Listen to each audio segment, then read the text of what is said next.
يا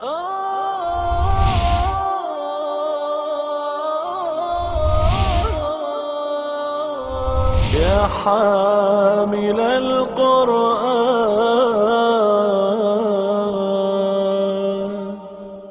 أعوذ بالله من الشيطان الرجيم. بسم الله الرحمن الرحيم. ما كان للنبي والذين آمنوا أن يستغفروا للمشركين ولو كانوا أولي قربى من بعد ما تبين لهم أنهم أصحاب الجحيم. وما كان استغفار إبراهيم لأبيه إلا عن موعظة وعدها إياه فلما تبين له أنه عدو لله تبرأ منه إن إبراهيم لأواه حليم. پیغمبر اور ایمان والوں کو زیب نہیں دیتا کہ وہ مشرکوں کے لیے استغفار کرے، ان کے لیے بخشش مانگے. وَلَوْ كَانُوا أُولِي قُرْبَىٰ، خواہ ان کے قریبی رشتہ دار کیوں نہ ہو.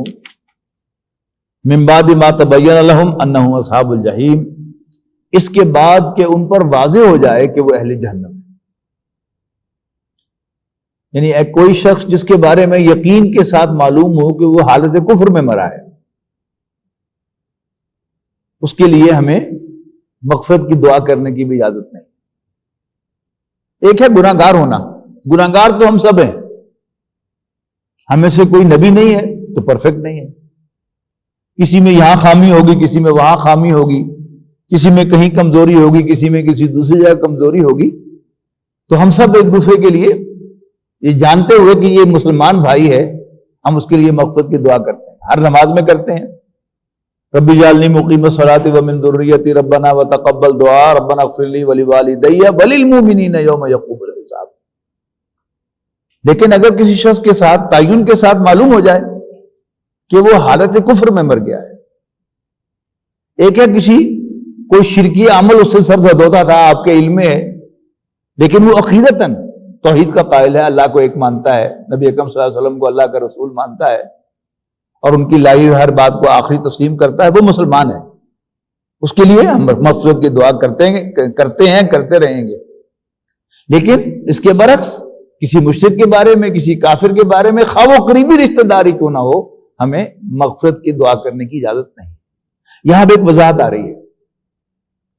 اصل میں ہوا یہ تھا کہ عبداللہ ابن ابی جو منافقوں کا سردار تھا، نبی اکرم صلی اللہ علیہ وسلم کا بدترین دشمن تھا، اور نبی اکرم صلی اللہ علیہ وسلم کو سب سے ٹف ٹائم اسی نے دیا. لیکن رسول اللہ صلی اللہ علیہ وسلم کی شفقت، آپ کی نرم دلی کا بھی آپ اندازہ لگائیں کہ اس کا بیٹا مسلمان تھا، یہ بھی کلمہ گو تھا، لیکن منافق تھا تعین کے ساتھ. اس نے آ کر جب وہ فوت ہو گیا عبداللہ ابن ابی، تو اس کے بیٹے نے نبی اکرم صلی اللہ علیہ وسلم سے آ کر درخواست کی کہ اللہ کے رسول، آپ ذرا میرے باپ کا جنازہ پڑھا دیں، اور بڑی آپ کی عنایت ہوگی، آپ مجھے اپنا کرتا عنایت کر دیں کہ میں اس کو اس کرتے میں کفن دے دوں. نبی اکرم صلی اللہ علیہ وسلم کی شفقت، آپ کی مہربانی، سب کچھ جاننے کے باوجود اپنے ساتھی کا دل نہیں توڑا. آپ نے اس کو کرتا بھی عطا کر دیا اور اس کا جنازہ بھی پڑھا دیا. اب جنازہ پڑھانے کا مطلب کیا ہے کہ آپ نے اس کے لیے مغفرت کی دعا کی. حضرت عمر رضی اللہ تعالیٰ عنہ نے منع فرمایا، حضور صلی اللہ علیہ وسلم سے ریکویسٹ کی کہ اللہ کے رسول یہ منافق ہے، آپ اس کے لیے اس کا جنازہ نہ پڑھائیں. تو نبی اکرم صلی اللہ علیہ وسلم نے فرمایا کہ مجھے معلوم ہے کہ میرا کرتا اس کو کچھ فائدہ نہیں دے گا، لیکن بہرحال میں اپنے ساتھی کی دلجوئی کے لیے گیا ہوں. اس کے بعد پھر اللہ تعالیٰ نے نبی اکرم صلی اللہ علیہ وسلم کو سختی کے ساتھ اس چیز سے منع کیا. پھر ایک سوال پیدا ہوا کہ ہم آگے جا کے پڑھیں گے سورہ مریم میں کہ حضرت ابراہیم علیہ السلام کے والد نے انہیں گھر سے نکال دیا. کس لیے نکالا؟ اسی وجہ سے نکالا کہ انہوں نے اپنے والد کو اللہ کو ایک ماننے کی دعوت دی اور غیر اللہ سے مانگنے سے منع کیا کہ یہ بت جنہیں آپ پوچھتے ہیں ابا جان، اس میں کوئی شک نہیں ہے کہ آپ بڑے ہیں، آپ کا بڑا تجربہ ہے، آپ نے بال دھوپ میں سفید نہیں کیے، لیکن میرے پاس ایک ایسا علم آیا ہے کہ جو آپ کے پاس نہیں آیا، تو آپ میری پیروی کیجیے، میں آپ کو سیدھا راستہ دکھاؤں گا۔ اب وہ باپ بھی بقول نظام الدین کے وہ ڈیڈی نہیں تھا، وہ پیو تھا۔ نظام الدین کہتے ہیں نا کہ ساڈے بڑے تکڑے جوان ہوتے سن تو پیو کہی دا سی، انہوں نے تو منہ ہی بھر جاتا سی کہنے آیا۔ تو ہن اج کل تو جڑے والد ہیں وہ ٹیڈی ہیں، ڈیڈی کہندے نے انہوں ہوندے بھی ٹیڈی چاہیے۔ تو یعنی میں حاجی صاحب بیٹھے ہیں اور بھی جو بزرگ آپ کو ملے، آپ ان سے پوچھ کے دیکھیں کبھی آپ اپنے والد صاحب کے سامنے بولے تھے کہ کیوں نہیں حاجی صاحب؟ کوئی سوال نہیں ہوتا تھا، آپ شاید اس کے بڑے حیرانی سے دیکھ رہے ہیں میری طرف، سوال نہیں ہوتا تھا کہ باپ کے سامنے کوئی بولے۔ یعنی میرے والد صاحب 7-8 سال بستر پر رہے، لیکن مجھے نہیں یاد کہ کبھی میں نے ان کی آنکھوں میں آنکھیں ڈال کے بات کی ہو۔ ہاں جی، تو یعنی یہ بڑوں کا احترام ہوتا تھا، اور یعنی ہم سے بھی 4000 سال پہلے، یعنی والد کا کتنا روح ہوتا ہوگا اس کا آپ اندازہ لگائیں تو آپ کو کچھ احساس ہوگا کہ پتہ نہیں کتنی انہوں نے مٹھی چاپی کی ہوگی والد کی، اور موڈ دیکھا ہوگا کہ ابا جی ذرا اچھے موڈ میں ہو تو وہ دیکھ کر انہیں بات کیا، ابا جان لما تعبد ما لا يسمع ولا يبصر ولا يغني عنك شيئا۔ ابا جان آپ کیوں پوجتے ہیں ان کو جو نہ دیکھتے ہیں نہ سنتے ہیں نہ آپ پہ کسی کام آتے ہیں؟ ابا جان شیطان کی پیروی نہ کیجیے، شیطان تو اللہ کا دشمن ہے، اللہ کا نافرمان ہے۔ آپ بڑے ہیں، آپ بزرگ ہیں، آپ کا تجربہ ہے، آپ کا علم ہے، لیکن میرے پاس ایک ایسا علم آیا جو آپ کے پاس نہیں ہے، میں اس کی روشنی میں آپ سے کہہ رہا ہوں کہ آپ میری پیروی کیجیے۔ لیکن وہ پیو تھا، خبردار، how dare you say that، دور ہو جا میری نظروں سے، نکل جا میرے گھر سے۔ اب والد کہہ دے کہ گھر سے نکل جا، بیٹے کی ضرورت نہیں ہو سکتی تھی کہ وہ اسی گھر میں بیٹھا رہے۔ تو حضرت ابراہیم بھی اپنے والد کو سلام کہتے ہوئے السلام علیکم، اچھا ابا جی السلام علیکم، جیسے آپ کا حکم ہے میں چلا جاتا ہوں۔ لیکن وہاں انہوں نے بس استغفر لک ربی، میں آپ کے لیے اپنے رب سے بخشش مانگتا رہوں گا، اور مجھے امید ہے کہ وہ میری درخواست کو ریجیکٹ نہیں کرے گا، اس لیے کہ میں اسے پکار کر کبھی مایوس نہیں ہوا۔ اب اس کی وضاحت آ رہی ہے کہ وما کان استغفار ابراہیم لأبیہ الا عن موعدۃ وعدہا ایاہ، اور ابراہیم کی علیہ السلام اپنے والد کے لیے بخشش کی درخواست، والد کے لیے استغفار، صرف ایک وعدے کا ایفا تھا جو انہوں نے اپنے والد سے کیا تھا۔ یعنی گھر سے نکلتے ہوئے وعدہ کیا تھا نا کہ میں آپ کے لیے استغفار کرتا رہوں گا، وہ صرف اس وعدے کی وفا تھی۔ فلما تبین، لیکن جب ابراہیم پر بھی علیہ السلام واضح ہوا انہ عدو للہ تبرأ منہ، کہ ان کا والد اللہ کا دشمن ہے، تو انہوں نے ان سے اعلان برات کیا، اعلان تعلقی کیا، لا تعلقی کیا، اعلان بیزاری کیا۔ ان ابراہیم لأواہ حلیم، بلا شبہ ابراہیم بڑے کائنڈ ہارٹڈ تھے، بڑے نرم دل تھے، حلیم اور بڑے بردبار تھے، تحمل مزاج والے تھے، ٹالریٹ کرنے والے تھے۔ وما کان اللہ لیضل قوما، اور اللہ تعالیٰ ایسا نہیں ہے کہ وہ کسی قوم کو گمراہ کرے بعد اذ ہداہم، اس کے بعد کہ اس نے انہیں ہدایت عطا فرمائی ہو، حتی یبین لہم ما یتقون، جب تک کہ ان کو وہ چیز نہ بتا دے جس سے انہیں پرہیز کرنا ہے، جس سے انہیں بچنا ہے۔ یہ کیا ہے کہ اپنے پیغمبروں کے ذریعے سے، پیغمبروں کے نائبین کے ذریعے سے وہ پہلے حق بات ان تک پہنچاتا ہے، کیا صحیح ہے کیا غلط ہے، کیا اختیار کرنا ہے اور کس چیز کو چھوڑنا ہے، پہلے واضح کرتا ہے، اور پھر اگر سب کچھ واضح ہونے کے بعد بھی وہ گمراہی کو آپٹ کریں تو پھر اللہ تعالیٰ کہتا ہے دفع ہو جاؤ۔ ورنہ ایسا نہیں ہے کہ پیغام پہنچایا اور پھر فوراً ڈنڈا لے کر کھڑے ہو گئے کہ نہیں مانتے تو پھر تم پر عذاب آئے گا، ایسا نہیں ہے۔ رہا آخرت کا معاملہ، تو آخرت میں اللہ تعالیٰ بڑی ایکوریسی کے ساتھ جو ہے ہمارا محاسبہ کرے گا. اسے خوب معلوم ہے کہ کون کیا ہے، کس کو بات کتنی سمجھ میں آئی تھی، کتنی اس کی مجبوری تھی، کہاں وہ اختیار نہیں رکھتا تھا اور کہاں اس نے اپنے اختیار سے میری بات کو ریجیکٹ کیا ہے. تو اللہ تعالیٰ محاسبہ کر لے گا. اس محاسبے کی ایکوریسی کا ہم کو تصور بھی نہیں کر سکتے، لیکن اتنا ہمیں یقین ہے کہ لا یضل ربی ولا ینسا، کہ ہمارا رب نہ بھٹکے گا نہ بھولے گا. یہ الفاظ تھے جو حضرت موسیٰ علیہ السلام نے فرعون کے دربار میں کہے تھے کہ جب انہوں نے فرعون کو دعوت دی تو فرعون ظاہر بادشاہ تھا، بڑا چلاک آدمی تھا. اس نے بڑے دربار میں حضرت موسیٰ علیہ السلام سے ایک سوال کیا کہ فما بعض القرون الاولی، تم ہمیں تو دعوت دینے کے لیے آ گئے ہو، تو ہمارے پچھلے باپ دادوں کا کیا بنے گا؟ اب وہ حضرت موسیٰ کی زبان سے کہلوانا چاہتا تھا کہ وہ سب جہنم میں جائیں گے، اور پھر بڑے دربار میں کیا لو دی تاڈے وڈیانوں کی کیا رہے تھے. یا حضرت موسیٰ کوئی مداحنت کا مظاہرہ کرتے اور کہتے کہ نہیں وہ تو بڑے نیک لوگ تھے، حالانکہ دین تو ان کا وہی تھا. لیکن اگر فرعون چالاک ہوشیار تھا تو حضرت موسیٰ علیہ السلام بہرحال اللہ کے نبی سے بڑھ کر انٹیلیجنٹ کوئی نہیں ہوتا. حضرت موسیٰ علیہ السلام نے بڑا ڈپلومیٹک آنسر دیا. آپ نے فرمایا کہ علمھا عند ربی فی کتاب، ان کا علم میرے رب کے پاس ہے اور ڈیولی ڈاکیومنٹڈ ہے. ان کتاب ان بلیک اینڈ وائٹ ہے، ڈیولی ڈاکیومنٹڈ ہے. بلا یضل ربی ولا ینسا، اور مجھے یقین ہے کہ میرا رب نہ بھولے گا نہ بھٹکے گا. تو یہی بات جو ہے ہم کہیں گے.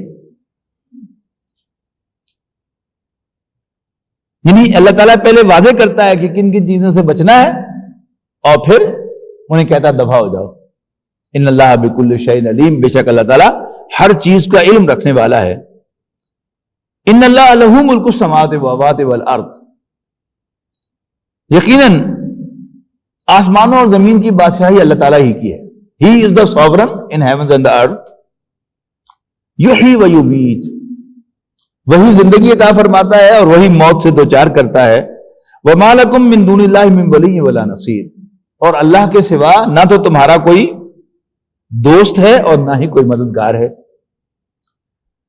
اب وہ جو ہم پچھلی نشستوں میں پڑھ چکے ہیں نا، دو کیٹیگریز کا ذکر، جن میں سے ایک کیٹیگری وہ تھی کہ جن کو 50 دن کے بعد ان کی توبہ قبول ہوئی. اب ان کا ذکر دوبارہ آ رہا ہے یہاں پر، یعنی واضح الفاظ میں تفصیل کے ساتھ.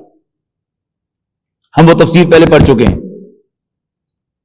لقد تاب اللہ علی النبی والمہاجرین والانصار الذین اتبعوہ فی ساعۃ العسرۃ من بعد ما کاد یزیغ قلوب فریق منہم ثم تاب علیہ. یقیناً اللہ نے پیغمبر صلی اللہ علیہ وسلم اور مہاجرین و انصار پر کی توبہ قبول فرمائی. الذین اتبعوہ فی ساعۃ العسرۃ، وہ جنہوں نے مشکل گھڑی میں پیغمبر صلی اللہ علیہ وسلم کا ساتھ دیا. من بعد ما کاد یزیغ قلوب فریق منہم، اس کے بعد کچھ لوگوں کے دل بھر آنے کو تھے. مشکل وقت آتا ہے نا تو ایسا معلوم ہوتا ہے کہ بس انسان کی جان نکلنے والی ہے، گھبراہٹ ہوتی ہے، پسینے چھوٹ جاتے ہیں، سانس پھولنے لگتی ہے. پھر اس کا نقشہ کھینچا گیا ہے. جب ان میں سے بعضوں کے دل پھر جانے کو تھے، مہاجرین اور انصار نبی اکرم صلی اللہ علیہ وسلم کے ساتھ کھڑے رہے. نبی اکرم صلی اللہ علیہ وسلم نے تبوک کا سفر اختیار فرمایا تو انہوں نے ان کا ساتھ دیا. سختی کیا تھی؟ شدید گرمی کا موسم تھا، کھجور کا پھل کٹنے کے لیے تیار تھا، اور ایک طویل سفر تھا. اور ٹکراؤ کس کے تھا؟ رومن امپائر کے ساتھ، جس کی لاکھوں کی سٹینڈنگ آرمیز تھی. لیکن اللہ کے رسول صلی اللہ علیہ وسلم نے فیصلہ کیا کہ ہم جائیں گے. یہ جو تعریف ہو رہی ہے مہاجرین و انصار کی، ان کی تعریف اس بات پر ہے کہ انہوں نے کیلکولیشنز کو نہیں دیکھا، نبی کا ساتھ دیا. یہ بہت بڑی کوالیفیکیشن ہے، نبی کے ساتھ کھڑے ہونا. آج ہمارے لیے کیا ہے؟ دین کا ساتھ دینا، اسلام پر قائم رہنا.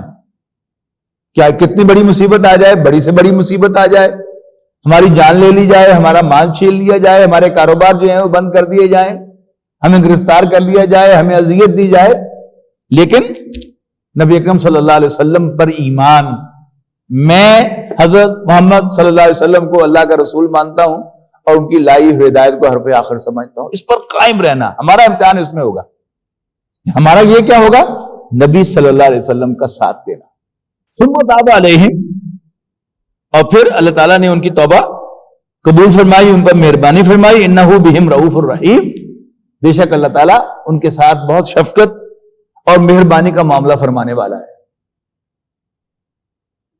یعنی جو غلطیاں کوتاہیاں ہیں وہ اللہ تعالیٰ معاف کرتا رہے گا ایز لانگ ایز وہ میرے نبی کو اکیلا نہیں چھوڑیں.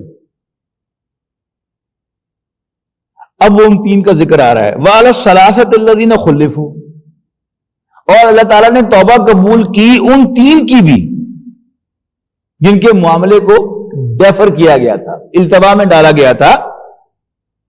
حَتَّى إِذَا ضَاقَتْ عَلَيْهِمُ الْأَرْضُ، یہاں تک کہ زمین ان پر تنگ ہو گئی. بِمَا رَحُبَتْ، فراخی کے باوجود. زمین تو بہت وسیع ہے، یعنی گھر سے باہر محلہ ہے، محلے سے باہر شہر ہے، شہر سے باہر جو ہے وہ دیہات ہیں، پھر اس کے بعد دوسرے شہر ہیں، پھر ملک ہے، ملک کے بعد پھر دوسرے ممالک ہیں. یعنی آج بھی دنیا میں اسائلم کا ایک تصور ہے نا، کوئی کسی ایمبیسی میں جا کر پناہ لے سکتا ہے اور پھر دوسرے ملک جا سکتا ہے. بہت سے جھوٹ موٹ کی وہ اپنے اوپر تنگی ظاہر کر کے یورپین ممالک کے اندر پناہ لے لیتے ہیں، ان کے دروازے کھلے ہیں. رسول اللہ صلی اللہ علیہ وسلم کو گالی دو اور پھر کسی یورپین ملک میں جا کے پناہ لے لو. کینیڈا بھی پناہ دینے کے لیے تیار، جرمنی بھی پناہ لینے کے لیے تیار، فرانس بھی پناہ دینے کے لیے تیار، امریکہ بھی پناہ دینے کے لیے تیار. تو زمین اپنی ساری وسعت کے باوجود ان پر تنگ ہو گئی. یعنی انہوں نے نبی اکرم صلی اللہ علیہ وسلم کو چھوڑ کر کے ٹھیک ہے آپ ہمیں معاف نہیں کرتے تو ہم کہیں اور چلے جاتے ہیں. اور جیسا کہ میں نے آپ سے کہا تھا کہ شاہ غسان کا بھی خط ملا حضرت کعب بن مالک کو رضی اللہ تعالیٰ عنہ کہ تمہارے دوست نے تمہاری عزت نہیں کی، آؤ ہمارے پاس آؤ، ہم تمہیں عزت دیں گے. لیکن انہوں نے کیا کیا؟ انہوں نے کہا نو وے. حضرت کعب کا خیال ہے یا کا کہنا ہے کہ میرے لیے اس سے زیادہ مشکل وقت اور نہیں تھا، ڈوب مرنے کا مکان کہ ہے تمہیں اللہ کے رسول سے پرے ہٹانے کے لیے، تمہیں اللہ کا رسول چھوڑنے کے لیے مشورے دیے جا رہے ہیں. اب اس کو ذہن میں لائیے تو بالکل یہ آیات سیلف ایکسپلینیٹری ہیں. والا ثلاثۃ الذین خلفوا حتی اذا ضاقت علیہم الارض بما رحبت، یعنی وہ زمین بھی تنگی کا عالم کیا تھا کہ پہلے لوگوں سے کہا کہ کوئی اس سے بات نہ کرے، اور آخری 10 دن ان کی بیویوں سے بھی کہہ دیا گیا کہ تم بھی ان سے نہیں ملو گے. ذرا اپنے اوپر طاری کر کے دیکھیے اس کیفیت کو کہ کس طرح مدینہ منورہ میں مسجد نبوی کے اندر ہے اور ان سے کوئی بولتا نہیں ہے. وَضَاقَتْ عَلَيْهِمْ أَنفُسُهُمْ، اور خود ان کی اپنی جانیں بھی ان پر دوبر ہو گئیں.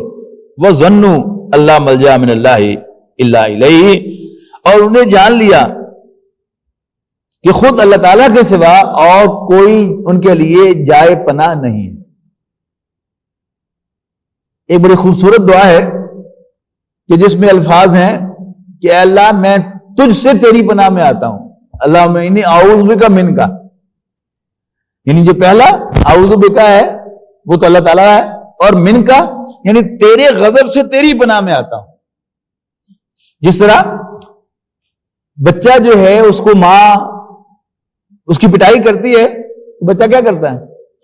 پھر جا کے ماں سے ہی جا کے لپٹ جاتا ہے. تو اسی طرح معاملہ اللہ تعالیٰ کا ہے کہ انسان سے کوئی غلطی ہو جائے اور اسے محسوس ہو کہ اللہ تعالیٰ نے اس کو جھنجھوڑا ہے، اللہ تعالیٰ نے اس کو سزا دی ہے، تو سزا کے نتیجے میں اس کے ریسپانس میں اللہ کو چھوڑ کر کہیں اور نہ جائے، اللہ تعالیٰ ہی کے دامن میں جا کر پناہ لینے کی کوشش کرے. تو لا ملجا من اللہ الا الیہ، کوئی پناہ گاہ نہیں ہے اللہ کے سوا مگر خود اللہ تعالیٰ ہی کی ذات. ثم تاب علیہم، پھر اللہ تعالیٰ نے ان کی توبہ قبول فرمائی.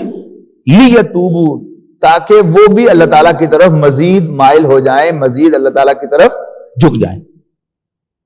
ان اللہ هو التواب الرحیم، بے شک اللہ تعالیٰ ہی تو ہے توبہ کا قبول کرنے والا، رحم فرمانے والا.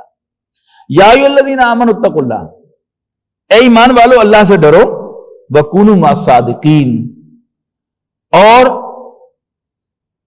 سچوں کے ساتھ رہو. سچے یعنی ایک ہوتا ہے صرف سچ بولنا، ایک ہوتا ہے سچ پر قائم رہنا، راست باز. راست بازوں کے ساتھ رہو. ہم پڑھ آیا وہ آیت کے السابقون الاولون من المہاجرین والانصار والذین اتبعوہم باحسان رضی اللہ عنہم ورضوا عنہ. تو یہاں بھی بات کن سے شروع ہوئی تھی؟ السابقون الاولون سے شروع ہوئی تھی کہ وہ لوگ کہ جو مہاجرین اور انصار میں سے نبی اکرم صلی اللہ علیہ وسلم کے ساتھ رہے. مہاجرین کون ہیں؟ کہ جنہوں نے رسول اللہ صلی اللہ علیہ وسلم کا ساتھ دیتے ہوئے مکہ چھوڑ دیا، یہاں آ گئے. اور انصار میں سے سابقون الاولون کون ہے؟ انہوں نے سارے مدینے کی مخالفت مول لے کر نبی اکرم صلی اللہ علیہ وسلم کو پناہ دی اور آپ کے ساتھی بنے. اور پیچھے ہم پڑھ کے آئے ہیں کہ سبقت لے جانے والے مہاجرین اور انصار میں سے، اور وہ لوگ جو ان کا اتباع کرتے ہیں اللہ تعالیٰ ان سے راضی ہے اور وہ اللہ سے راضی ہے. اللہ تعالیٰ ہمیں بھی ان میں شامل فرمائے. تو یہاں فرمایا ان کے ساتھ جڑ جاؤ. ما کان لأہل المدینۃ ومن حولہم من الاعراب، مدینے کے رہنے والے اور مدینے کے ارد گرد کے بدو دیہاتی انہیں زیب نہیں دیتا، ان کے شایان شان نہیں تھا ان یتخلفوا عن رسول اللہ، کہ وہ نبی اکرم صلی اللہ علیہ وسلم سے پیچھے رہ جاتے. غزوہ احد میں جب نبی اکرم صلی اللہ علیہ وسلم گھیرے میں آ گئے، آپ گرے زخمی ہو کر، اور پھر آپ گھیرے میں آ گئے. حضرت سعد ابن وقاص رضی اللہ تعالیٰ عنہ وہ تیر برساتے تھے نبی اکرم صلی اللہ علیہ وسلم کے پاس کھڑے ہو کے. حضور صلی اللہ علیہ وسلم انہیں تیر نکال نکال کے پکڑاتے تھے اور یہ تیر چلاتے تھے. تو نبی اکرم صلی اللہ علیہ وسلم خوش ہوئے، تو آپ نے فرمایا کہ سعد تم پر میرے ماں باپ قربان. نبی اکرم صلی اللہ علیہ وسلم کی زبان سے یہ الفاظ کسی کو سننے کو ملیں تو اسے اور کیا چاہیے کہ سعد میرے ماں باپ تم پر قربان. کیوں؟ یعنی کفار کا سارا جو اصل فوکس تھا وہ رسول اللہ صلی اللہ علیہ وسلم کو شہید کرنا تھا. اور جو شخص حضور صلی اللہ علیہ وسلم کے ساتھ کھڑا ہے حضور صلی اللہ علیہ وسلم کی حفاظت کے لیے، تو وہ سب سے پہلے تو اپنی جان جو ہے اس کو ہتھیلی پہ لے کے آیا نا وہاں. تو انسان کا اصل جو کمال ہے وہ کیا ہے؟ نبی اکرم صلی اللہ علیہ وسلم کا ساتھ دینا، اپنی جان مال سب کچھ رسک میں ڈال کے. اب نبی اکرم صلی اللہ علیہ وسلم جب تبوک کے سفر پر روانہ ہوئے تو کچھ لوگوں نے اپنی جان مال کی حفاظت کی اور رسول اللہ صلی اللہ علیہ وسلم کا ساتھ نہ دیا. اب ان کو یہاں کنڈیم کیا جا رہا ہے کہ مدینے کے رہنے والوں اور مدینے کے گرد و نواح کے بدوؤں کو زیب نہیں دیتا تھا کہ وہ اللہ کے رسول صلی اللہ علیہ وسلم سے پیچھے رہ جاتے، اور نہ ہی انہیں یہ زیب دیتا تھا ولا یرغبوا بانفسہم عن نفسہ، کہ وہ اپنے نفس کو نبی اکرم صلی اللہ علیہ وسلم کی ذات سے زیادہ پیارا سمجھیں. ذالک بانہم لا یصیبہم ظمأ ولا نصب ولا مخمصۃ فی سبیل اللہ ولا یطؤون موطئا یغیظ الکفار ولا ینالون من عدو نیلا الا کتب لهم به عمل صالح، کہ انہیں کوئی تکلیف نہیں پہنچتی اور انہیں کوئی محنت نہیں کرنی پڑتی. ولا مخمصۃ فی سبیل اللہ، اللہ کے راستے میں کوئی بھوک نہیں سہنی پڑتی. ولا یطؤون موطئا، کہ جس سے کافروں کو غصہ آئے، یعنی کافروں کو غیظ و غضب نہیں دلایا انہوں نے. ولا ینالون من عدو نیلا، اور وہ کافروں سے کوئی چیز نہیں لیتے. الا کتب لہم بہ عمل صالح، مگر ان کے لیے ایک نیک عمل لکھا جاتا ہے. ان اللہ لا یضیع اجر المحسنین، بے شک اللہ تعالیٰ نیکوں کے عمل کو ضائع نہیں کرتا. اب یہ دوسرا ہے، ولا ينفقون نفقۃ صغیرۃ، اور وہ کوئی نہیں خرچ کرتے اللہ کے راستے میں، صغیرۃ ولا کبیرۃ، چھوٹا یا بڑا.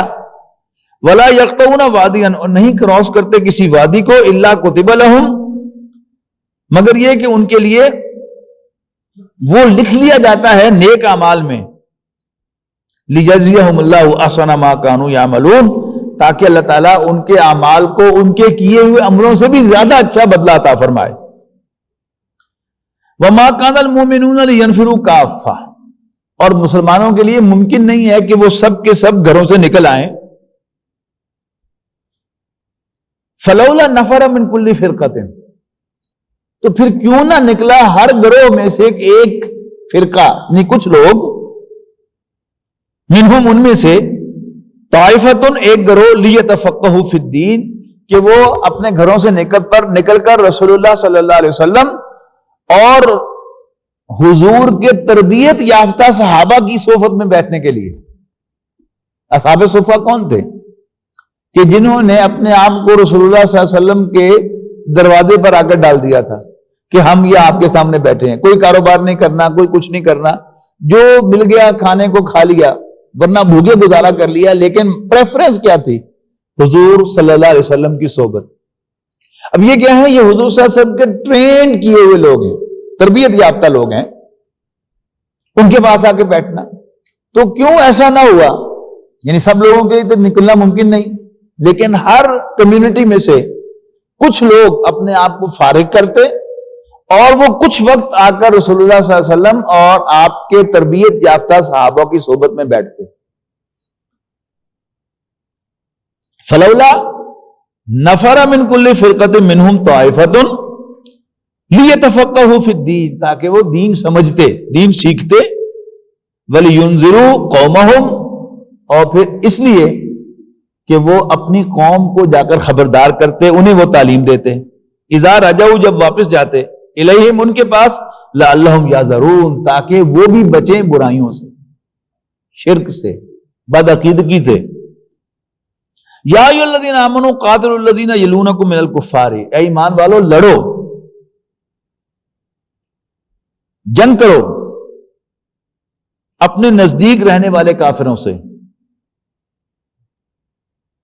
وَلْيَجِدُوا فِيكُمْ غِلْظَةً، اور چاہیے کہ وہ تمہارے اندر سختی محسوس کریں.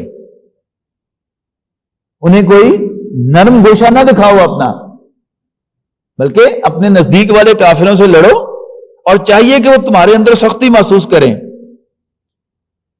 وَاعْلَمُوا أَنَّ اللَّهَ مَعَ الْمُتَّقِينَ، اور یاد رکھو کہ اللہ تعالیٰ تو متقیوں کے ساتھ ہے، اللہ سے ڈرنے والوں کے ساتھ ہے. وَإِذَا مَا أُنزِلَتْ سُورَةٌ فَمِنْهُمْ مَن يَقُولُ، اور جب کوئی سورت نازل ہوتی ہے تو ان میں سے کچھ ایسے ہیں کہ جو کہتے ہیں اَيُّكُمْ زَادَتْهُ هَٰذِهِ ایمانا، کہ اس سورت نے تم میں سے کس کے ایمان میں اضافہ کیا ہے. یہ اصل میں ہم پڑھ کے آئے ہیں اس سے پہلی سورت انفال میں، اس کی بالکل ابتدا میں، کہ مومن تو بس وہ ہیں کہ جب ان کے سامنے اللہ کا ذکر آتا ہے تو ان کے دل ڈر جاتے ہیں، اور جب اللہ تعالیٰ کی آیات انہیں پڑھ کر سنائی جاتی ہیں تو ان کے ایمان میں اضافہ ہوتا ہے. اب اس کو ٹونٹ کرتے ہیں وہ یہ منافقین کہ نئی سورت نازل ہوئی ہے، بھائی تیرے ایمان سے اضافہ ہوا ہے، بھائی تیرے ایمان سے اضافہ ہوا ہے اس سورت کے نال، یعنی ٹونٹنگ انداز میں اس کو کوٹ کیا جا رہا ہے پہلے یہاں پر کہ وَإِذَا مَا أُنزِلَتْ سورۃ فَمِنْهُم مَن يَقُولُ، جب کبھی کوئی سورت نازل ہوتی ہے تو ان میں سے کچھ وہ ہیں جو کہتے ہیں اَيُّكُمْ زَادَتْهُ هَٰذِهِ ایمانا، اس سورت نے تم میں سے کس کے ایمان میں اضافہ کیا ہے. فَأَمَّا الَّذِينَ آمَنُوا فَزَادَتْهُمْ ایمانا، رہے ایمان والے یعنی جو سچے مومن ہیں ان کے تو واقعتاً اضافہ ہوتا ہے ایمان میں، یعنی وہ سورت وہ آیت انہیں بڑھا دیتی ہے ایمان میں. وَهُمْ يَسْتَبْشِرُونَ، اور وہ اس پر خوشیاں مناتے ہیں. وَأَمَّا الَّذِينَ فِي قُلُوبِهِمْ مَرَضٌ. اچھا، اس کا آپ مظاہرہ دیکھیں گے کہ جو ہمارے ٹی وی پر مذاکرے ہوتے ہیں، کوئی نئی بات دین کے سامنے آ جائے تو اینکر جو ہیں وہ ایک محفل سجانے کے لیے تیار بیٹھے ہوئے ہوتے ہیں کہ اس کے ریفرنس سے کوئی محفل سجائیں اور دین کا مذاق اڑائیں، کاؤنٹ کریں. ایسے ایسے لوگوں کو وہاں پر لے کے آتے ہیں، یعنی علماء میں سے وہ لوگ کہ جو ذرا ہمت اور جرت نہیں رکھتے بات کرنے کی، انہیں بلاتے ہیں تاکہ پبلکلی ذرا انہیں ذلیل کر سکیں. اور دوسری طرف لے کے آتے ہیں بڑے بڑبولے لوگوں کو جو گھیر سکتے ہیں علماء کو، اور دین سے ان کی نفرت جو ہے وہ ہر بات پر نمایاں ہوتی ہے. وَأَمَّا الَّذِينَ فِي قُلُوبِهِمْ مَرَضٌ، اور وہ لوگ کہ جن کے دلوں میں کوئی روگ ہے، بیماری ہے، یعنی منافقت ہے، فَزَادَتْهُمْ رِجْسًا إِلَىٰ رِجْسِهِمْ، تو وہ آیتیں، وہ صورت اضافہ کرتی ہے ان کی خباثت میں اور خباثت کی، ان کی گندگی میں اور گندگی کی.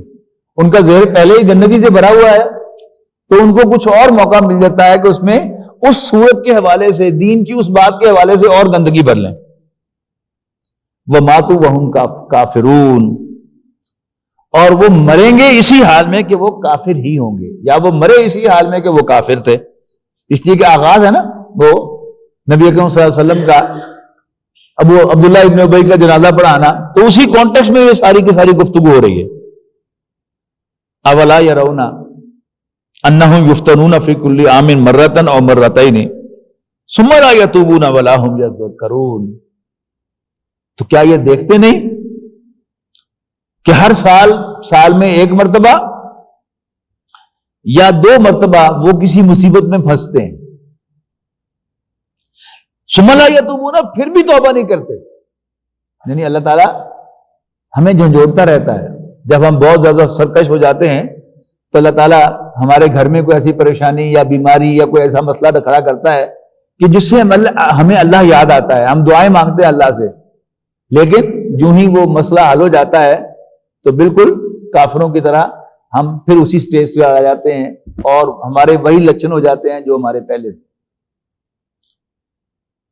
ثم لا یتوبون، پھر بھی وہ توبہ نہیں کرتے، ولا هم یذکرون، اور نہ ہی نصیحت حاصل کرتے ہیں. وَإِذَا مَا أُنزِلَتْ سُورَةٌ نَظَرَ بَعْضُهُمْ إِلَىٰ بَعْضٍ، اور جب کوئی سورت نازل ہوتی ہے تو یہ کنکھیوں سے، چور آنکھوں سے، اشاروں میں ایک دوسرے کی طرف دیکھتے ہیں. هَلْ يَرَاكُمْ مِنْ أَحَدٍ، کہ کوئی دیکھ تو نہیں رہا. یہاں یہ جو سورت ہے اس سے مراد ہے وہ سورت کے جس میں اللہ کے راستے میں لڑنے کا حکم ہو، اور یہی سب سے بھاری چیز تھی کافروں پر، منافقین پر، کہ چلو نماز تو پڑھ لی ہم نے، لیکن ہر وقت مال بھی لگاؤ اور کبھی ادھر جنگ کرنے کے لیے چلے جاؤ، کبھی ادھر غزوے میں چلے جاؤ، کبھی اس سرائے میں چلے جاؤ، یہ بڑا مشکل کام ہے. تو جب بھی کوئی صورت نازل ہوتی تھی قتال کا حکم لیے ہوئے تو یہ چور آنکھوں سے ایک دوسرے کی طرف دیکھ کے ملا کے اور دیکھتے تھے کوئی اور تو نہیں دیکھ رہا، چپکے سے کھسک جاتے تھے وہاں سے حضور صلی اللہ علیہ وسلم کی محفل سے.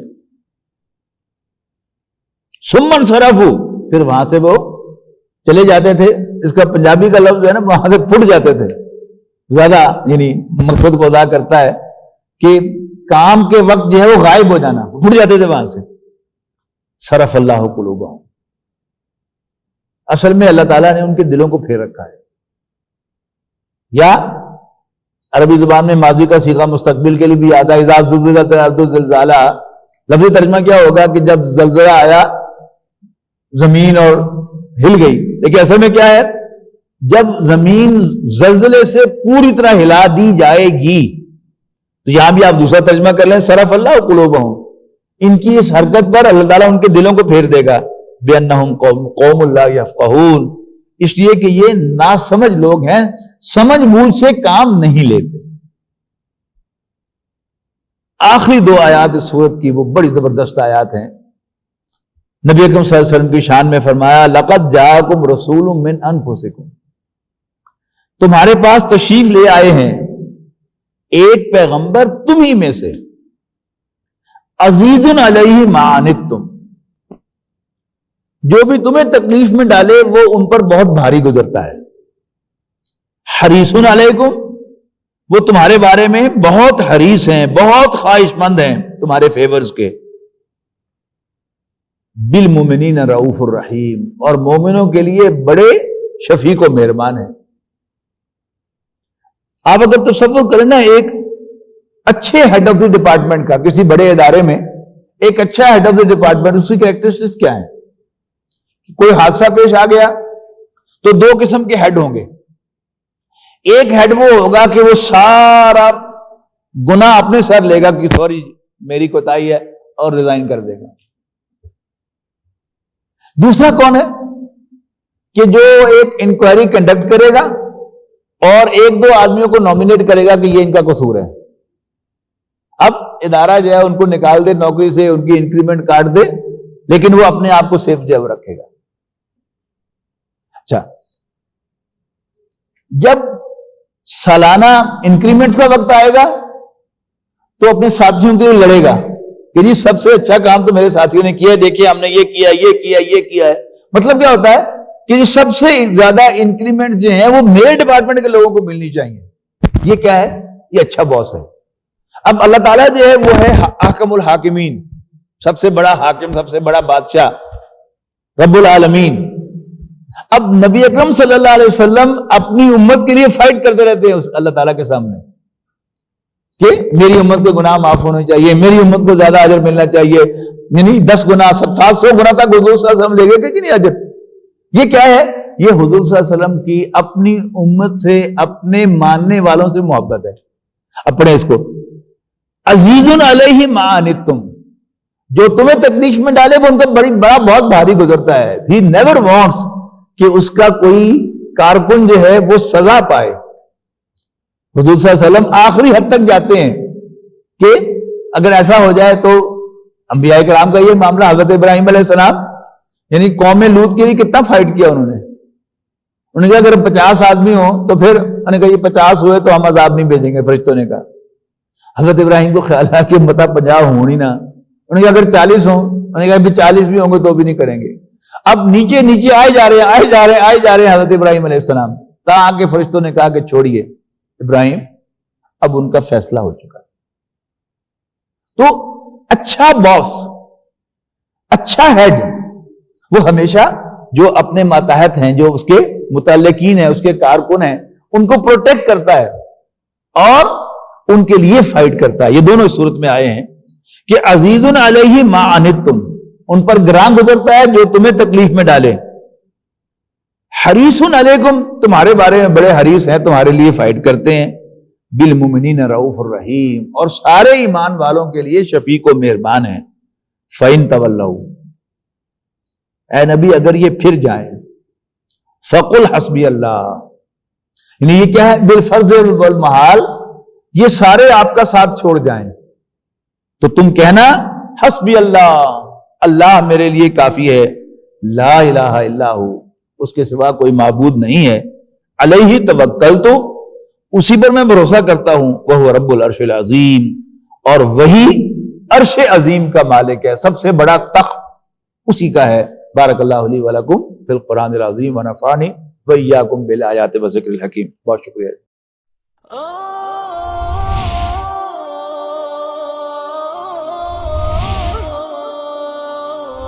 يا حامل القرآن